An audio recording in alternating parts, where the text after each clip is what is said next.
I'd like to call the economically disadvantaged students subcommittee to order, and I will kick it over to Dominique for a reading of the statement.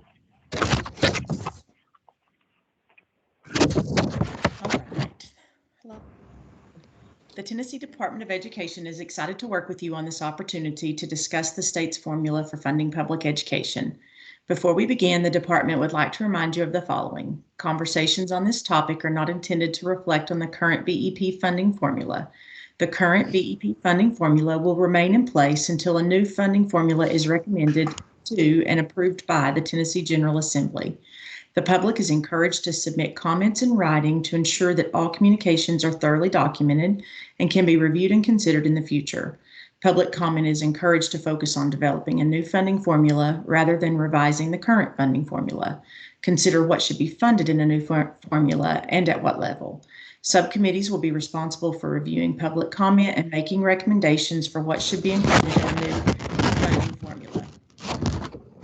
While all committees, subcommittees, and members of the public should feel free to communicate openly, documents and records may be subject to public inspection pursuant to the Tennessee Public Records Act and may be publicly posted or otherwise made available.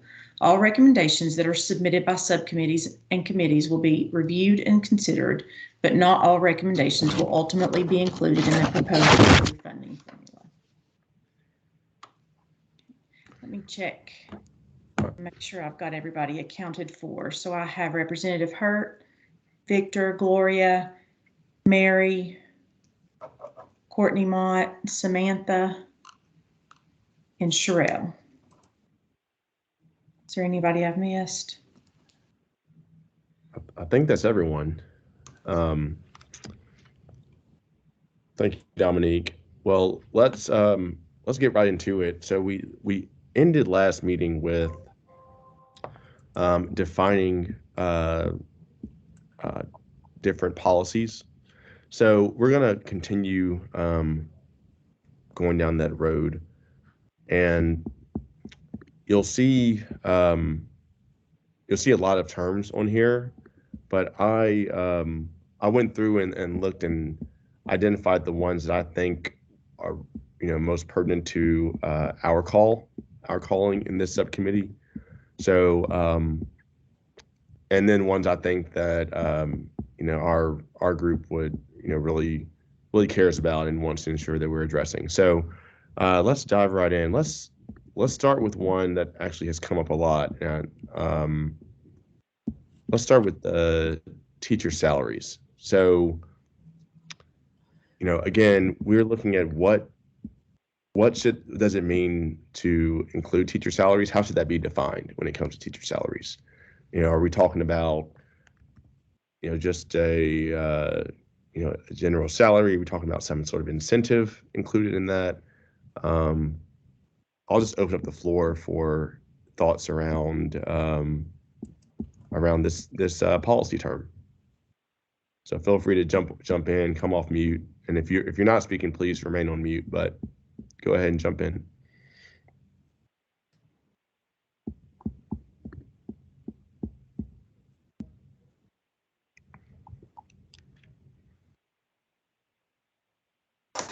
Okay, well, one of the things I was sort of concerned about is really almost how do we want our teachers paid at a salary higher than what it is now, more like what's normal across the nation, not just in the South, because we want to be able to, of course, recruit good teachers, but also retain them. So I'm not sure if I'm not sure if there are other policies that need to be included. And if anybody has a handle on that, please say it so I feel better about what we've got.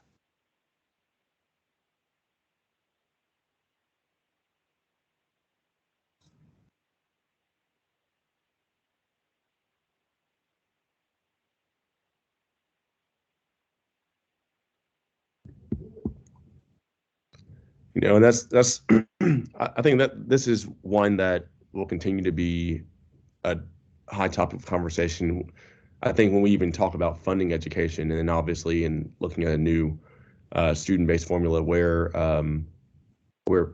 teachers, who obviously are the most important, influential in-school factor when it comes to student achievement, and what compensation and salaries look like for them.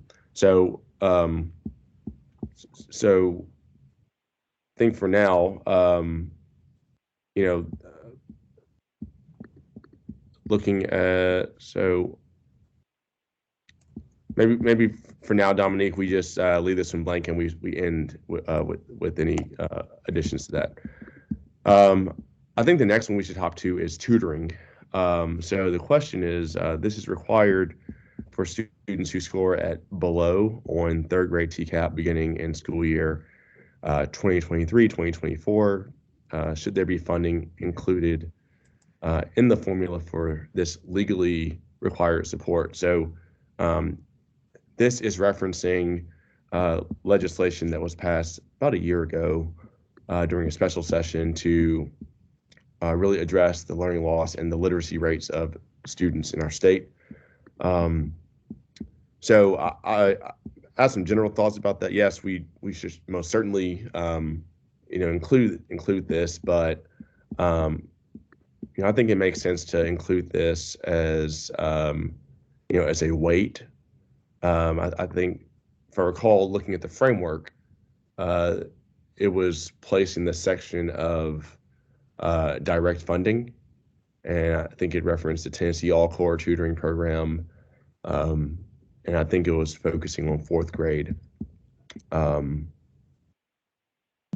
if we're looking at, I think we mentioned this in the last meeting, if we're looking at making sure students can read our reading level, and we realize that in fourth grade, perhaps we have a weight for our K through 3 students, so that we can we're not in a position where we're having to have remedial courses and remediation when we get to fourth grade. And so we're able to kind of address that hopefully in real time by adding the additional funding for that. Any other thoughts about the tutoring piece? I do have a question. Yes, go ahead, Carol. Yeah, yes, yeah. How you doing today? A quick question for you. Will the formula be reviewed for adjustments, every 3 years, every 2 years? And my question really goes to, let's say that part of the funding mechanism is for underperforming schools, and to have as part of this new strategy, they will be offered an opportunity to have more funding towards tutoring, but maybe after some data analytics over the course of a couple of years or so, we see a marked increase in academic success, and thereby maybe another school would need additional funding or something. Is that a part of this in any way, or is this exercise one that, as in the past with BEBP, kind of the formula is the same for several years? That is a great question, Sherelle. Currently there's the BEP review committee. I am unsure though what that will look like under the new formula. I would imagine there'd be some reviewing, but I don't want to speak out of turn here. And Dominic, if you have more information on kind of what that reviewing process might look like in the future, we'll love to hear that. But I think that's definitely at least something we could put into our records as ensuring that occurs. I do know that there's a transparency, and we'll get into this in a moment. There's a big focus on reporting and transparency about where dollars go to ensure that the dollars are reaching the students that they're tasked with reaching. So, Hi, Victor. Yes, Representative Hurt. Yes, Representative Hurt, and I will speak again. I don't mean to I don't really know the direction it will go, but I will definitely, from a legislator point of view, urge that there is some kind of review process built in this, because I agree and feel that this needs to be fluid, and as we see, there's always unintended consequences, and I feel that we need to be fluid as we look at this going through the years and address what comes up that we haven't seen, or just be able to adjust on a consistent basis with what we see in our feedback that we get. So from a legislator standpoint, I'll say that I will urge that occurs. We'll see where it goes. I can go down and add some of this into one of the blank boxes underneath the other policies. Perfect. And that's actually a good segue into, I'll give you a chance to get down there, Dominique, if you're typing. But they're under reporting. So there's definitely a piece in there in the framework around, public reporting for school and district level financials. Now, I think it would make sense to have like school level spending reporting. So, for example, looking at how a school's spends dollars on money that is allocated for students with special needs, and did that money go to those students with special needs? What were the outcomes of that?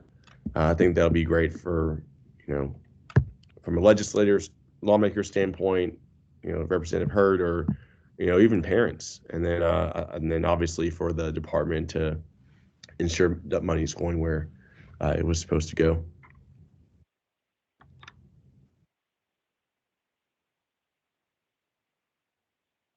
Any other information that anyone thinks should be included in reporting?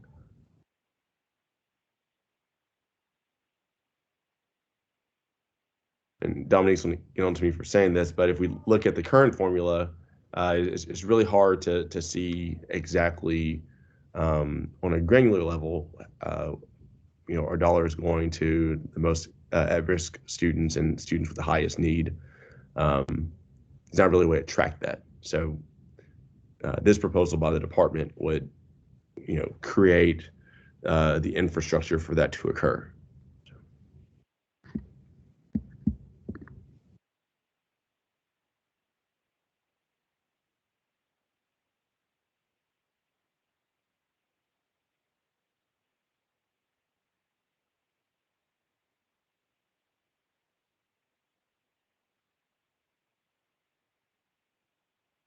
All right, well, let's hop to, Dominique, let's hop down to the professional development and training policy. So this is kind of in the same vein around reporting and transparency.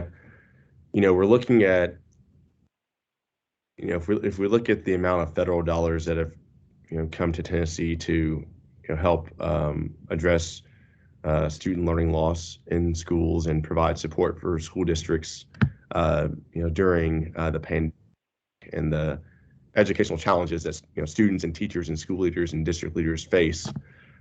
This is a lot of money coming in, right? And now we're shifting to a student-based formula after having the same formula for 30 years. So I was thinking about this. How do we put our school districts in a position to be most successful and ensure that they have the tools they need to provide the supports for those students that we've referenced, your economically disadvantaged students, your special needs students, your ELL students. Well, having some sort of professional development and training, around finances, because if you've been utilizing a resource-based formula for so long, there's going to be a transition period to being able to provide those reports on that those dollars go to those students that they were allocated for, and how you report back on those outcomes. So some sort of finance training, finance infrastructure training, I think would be helpful for those school districts. Are you talking about for principals and teachers, or is this more like an administrative? I would say principals and district leaders, and then for if there's like a CFO for a school or a school district or whoever handles those books, being able to have that support from the state, I think will be helpful. Okay, yeah, I would agree.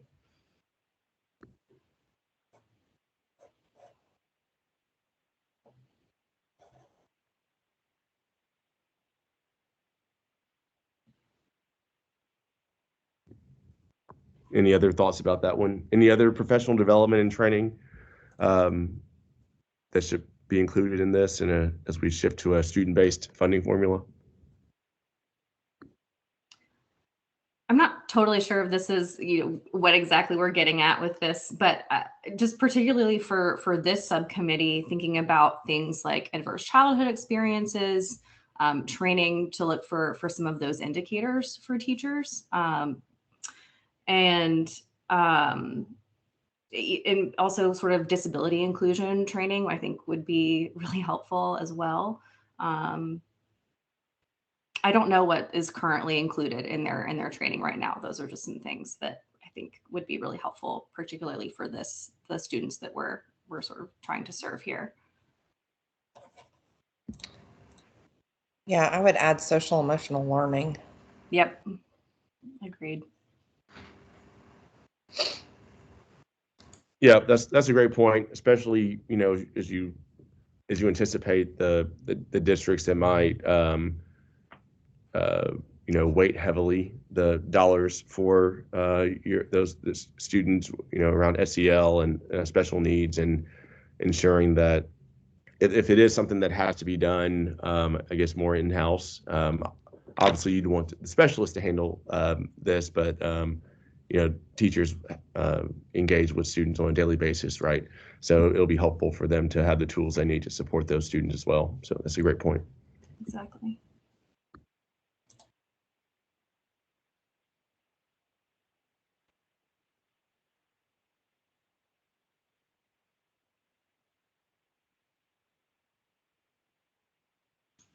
If you're talking, I think you're muted, Victor. Sorry about that. Anything else around professional development? I know as a former teacher, and some of you who are teachers on here and have served as teachers and principals, you hear professional development, it's like, oh man, it's another thing to do, another thing to add. But but I think if we're looking at it from the viewpoint of how it can, the professional development can serve students, I think we'll be in good shape here. So.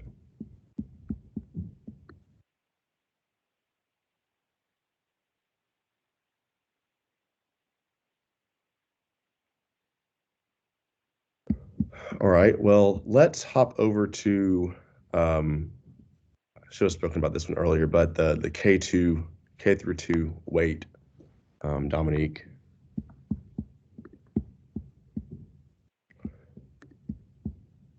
So we'd already mentioned about, looking at literacy and, perhaps some weights to ensure that we can perhaps go into identifying supports ahead of 4th grade, so that there's ability and opportunity to pivot for students who might need additional literacy supports or whatever the subject area may be.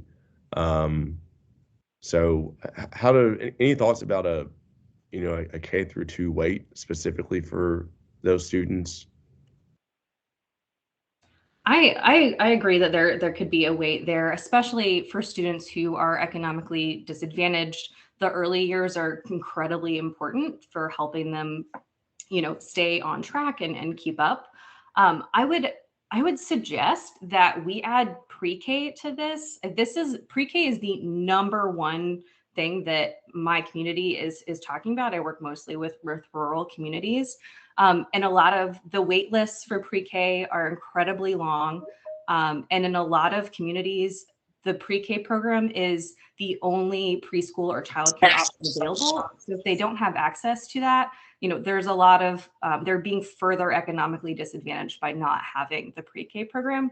So I would really, really highly recommend including pre-K here. I know that that's not currently included under the BEP, but I would advocate that it should be. Thank you, Courtney. Dominique, question for you. Does that kind of put us in a position where we're kind of outside the guardrails, focusing on a K-12 formula here, or is there flexibility to, dive into the pre-K? I think that in the formula, in the framework draft, yes, right here, that was one of the additional considerations was pre-K. So got it. Okay. You can definitely add that. Thank you.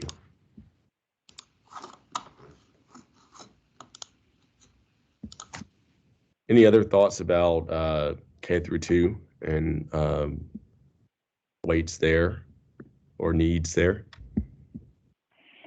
Victor, this is Representative Hurd. I would agree with what was just stated, that there needs to be an additional weight in K through 2 for the literacy. I don't know how that looks, but I absolutely agree with an additional weight there from my standpoint. Great.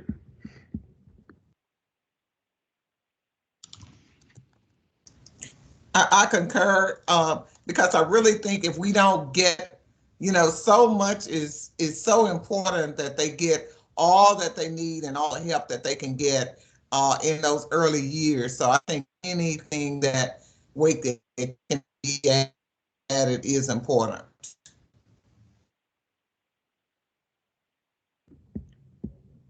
Okay, great. Thank you.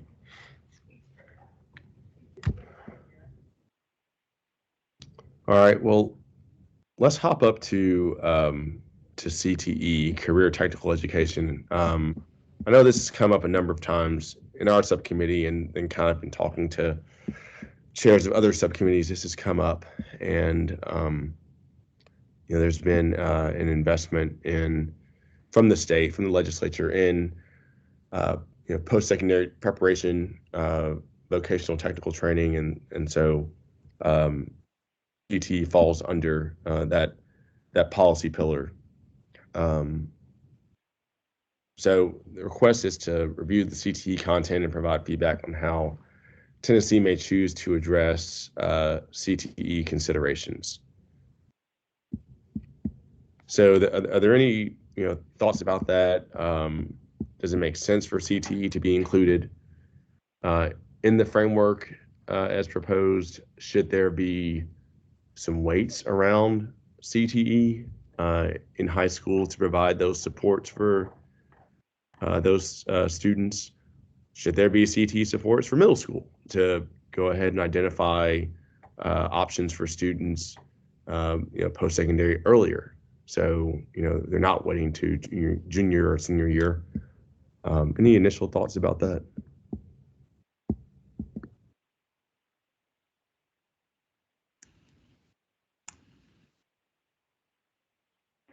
Hey, Victor, it's Representative Hurd again. I guess a question I would have there is, while I 1,000% support the CTE education, how many? I think there's a factor there of how many of them have access to a vocational school close, and how many of them are, currently utilizing what is out there, and that would depend on how much more we would need to put in the schools because they have access to a vocational school close. I know some in my district go there and utilize that resource. So I kind of wonder, would question how much weight to put on that because of various schools' access to other resources.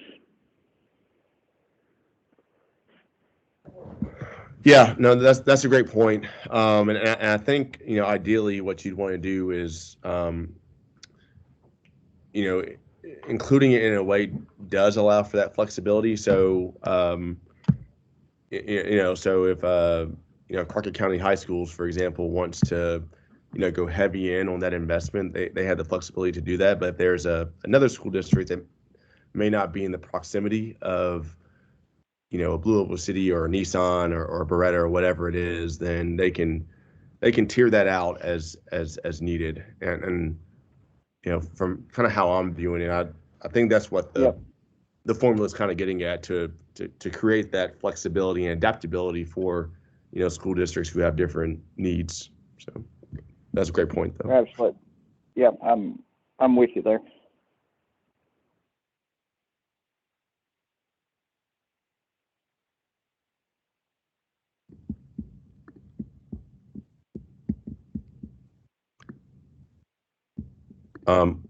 Let's scroll up to sparsity, the definition of sparsity. And I bring this up mainly to, because our state has several rural pockets, and not because I have the best definition on how to define sparsity, but does anyone have any thoughts on defining sparsity to ensure that it's truly encompassing the needs of rural communities? And I know that there are several different federal terms versus state terms, and I may have to lean on Dominique there if anyone has any deep diving questions, but I think just capturing general thoughts around considerations about sparsity and what that looks like, or does what's here, students per square mile, does that suffice for purposes of what we're doing with this student-based formula proposal?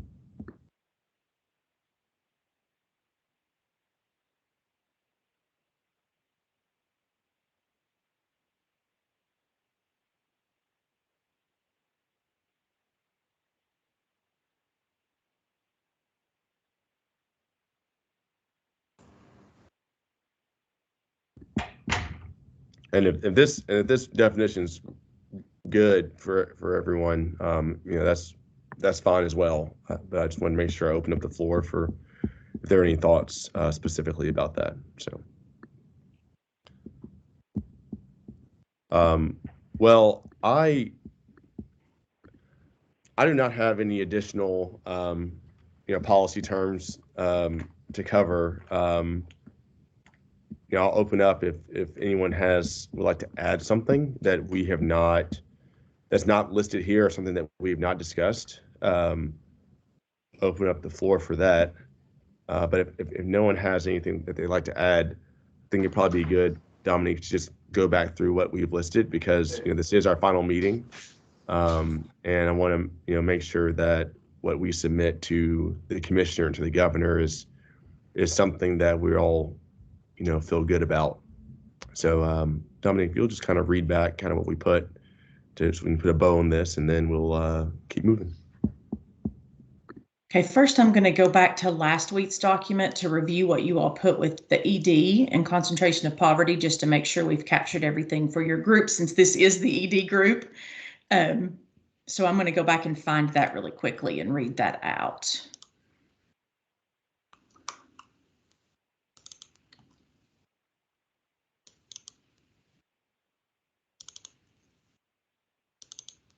So in the last meeting, you all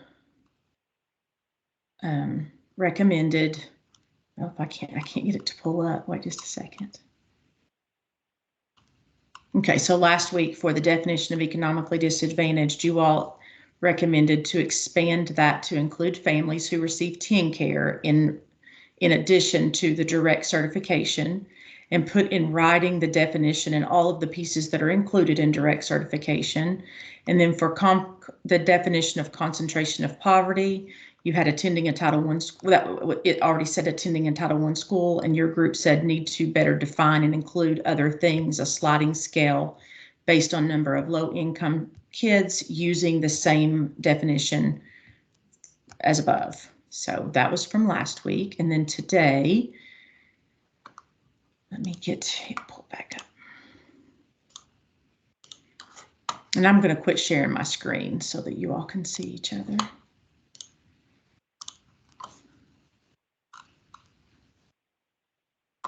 So today we didn't add anything so far to teacher salaries.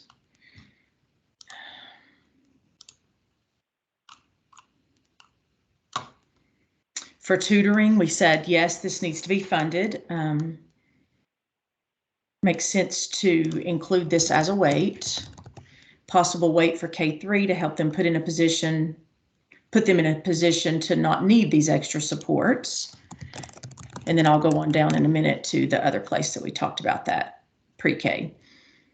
For CTE, considerations for access to other resources. Some have a TCAT or other resources nearby. They may not need as much funding.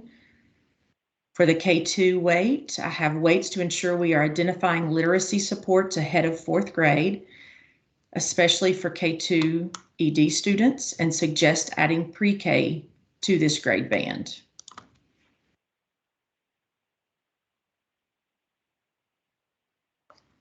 For reporting, I'm not sure I have you all might want to help me here and reword this, but I have ensure money is going where it should go. Example, a student with a weight for students with disabilities would need to see if that money went where it was supposed to, and create infrastructure to see where these dollars go at a more granular level. Did that capture your statements from that? I would say yes. I'm seeing some head nods. So. Okay. Professional development and training. I have PD around finances and reporting processes for principals, district leaders, and CFOs. ACEs training to help teachers know how to look for these indicators. Students with disabilities, inclusionary and social emotional learning. And then I added down at one of the blanks, a review of funding formula, that the review process needs to be fluid. There are always unintended consequences. Want to be able to adjust to support needs as they arise. Yeah, that sounds like a good list. Okay. Anything I've missed anywhere?